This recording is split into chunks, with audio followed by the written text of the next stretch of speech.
Bonjour Bernard. Bonjour Jean. Il y a quelques semaines, tu as fait diffuser une lettre ouverte aux Beauvallonnais dans laquelle tu exposes l'envie de te présenter aux élections municipales. Oui. Tu exposes un certain nombre de points. Et est-ce que tu pourrais nous parler un peu plus de toi et puis nous présenter les axes principaux sur lesquels tu comptes mener cette campagne et conduire cette liste? On est arrivé avec mon épouse il y a 2 ans à Beauvallon.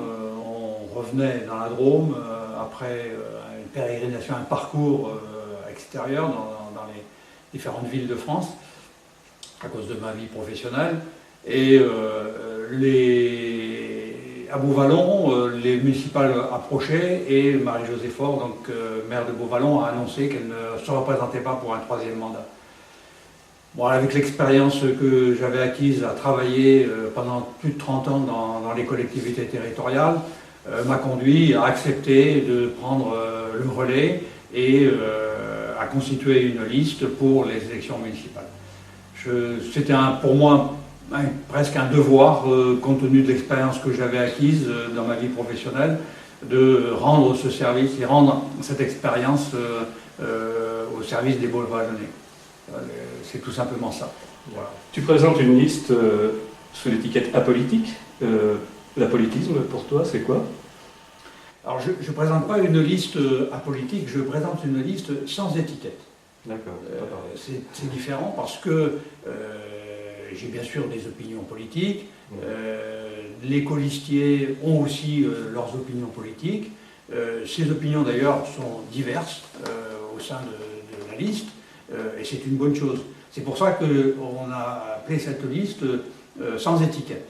Sans étiquette d'un parti ou d'un autre, parce que ce qui va être important pour un village comme Beauvallon, dans une commune qui a une population relativement petite, c'est pas la même chose que dans les grandes villes,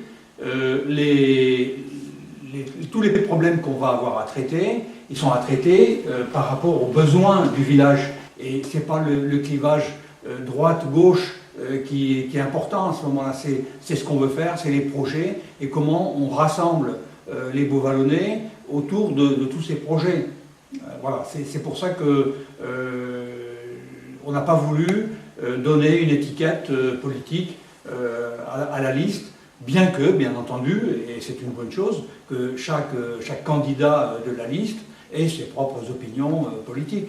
Mais il n'y aura pas de débat, il n'y a pas de débat à avoir, me semble-t-il, au niveau du conseil municipal, droite-gauche. D'accord, donc tu veux rendre au mot politique son sens originel. En quelque sorte, oui, c'est vrai. La politique, au sens original chez les Grecs, c'est la ville, hein, polis, la ville. Donc on débat dans l'agora de l'avenir de la cité, quoi, la cité. La gestion du village. Oui, la gestion du village. D'accord.